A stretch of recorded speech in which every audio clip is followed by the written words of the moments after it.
Yes, bwana mambo vipi? Mimi naitwa Junior Talent TZ, ili tangazo kwa ajili ya watu wote ambao wanaishi nchini Marekani. Bwana, serikali ya Marekani imetangaza leo siku ya Jumatano tarehe 4 ya mwezi wa 9 itafanya majaribio ya alamu ambayo itakuwa inatumika kuwapa taarifa nchi nzima endapo kitokea taharuki au taarifa ya ghafla. So serikali itatumia alamu hiyo ili kuwapa taarifa wananchi wake wote. Na alamu hiyo itafanyika leo mchana kwa muda wa state ambazo ziko east kama vile Florida, Georgia, Maryland, Massachusetts, New Hampshire, New Jersey, New York, North Carolina, Rhode Island, South Carolina na Virginia. Itakuwa ni saa 8 mchana.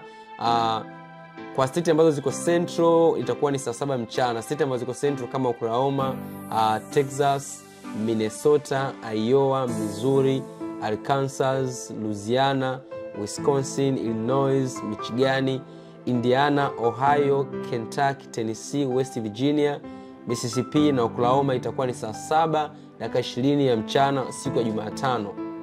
Lakini pia state ambazo ziko kwa Pacific time ziko West Coast kama vile California, Oregon na Washington itakuwa ni saa 5:20 ya mchana wa siku ya leo ya Jumatano ya tarehe 4 mwezi wa 9.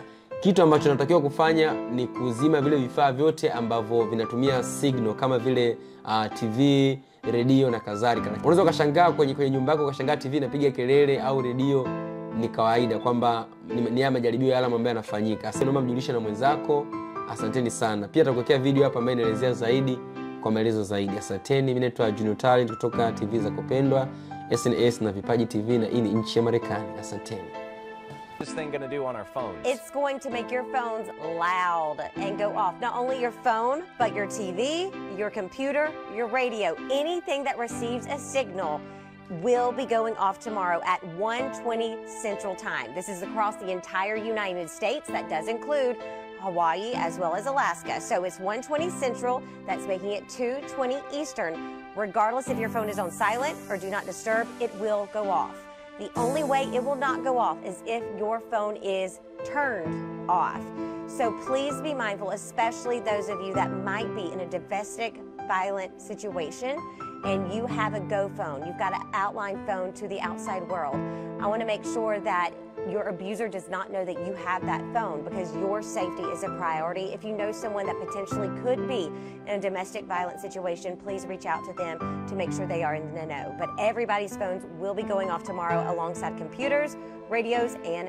Subscribe sasa katika channel ya Vipaji TV, maisha ya Mswahili ughaibuni.